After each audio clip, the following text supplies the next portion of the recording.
So now that you've joined your second color, I'm going to show you how I knit with two colors and then how I carry the yarn up the work that's not being used.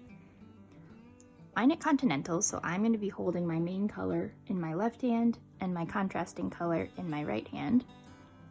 And I'm just going to knit in pattern.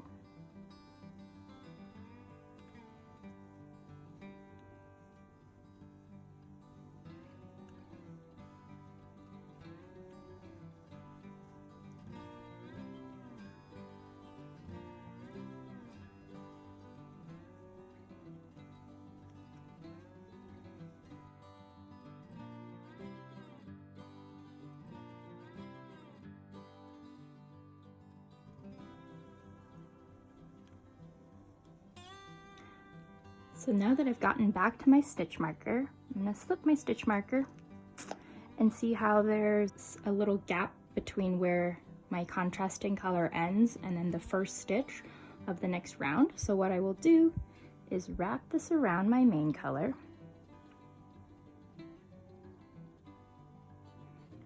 Like this. So now my contrasting color is trapped behind my main color. And what that will do is it'll help make the inside really nice and prevent any holes from forming at the seam. And then continue in pattern.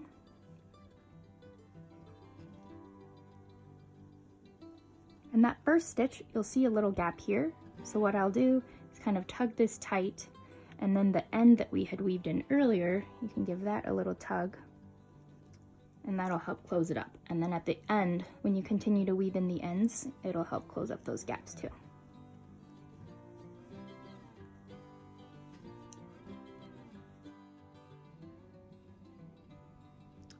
And that's how you join a new color and knit with two colors in the round.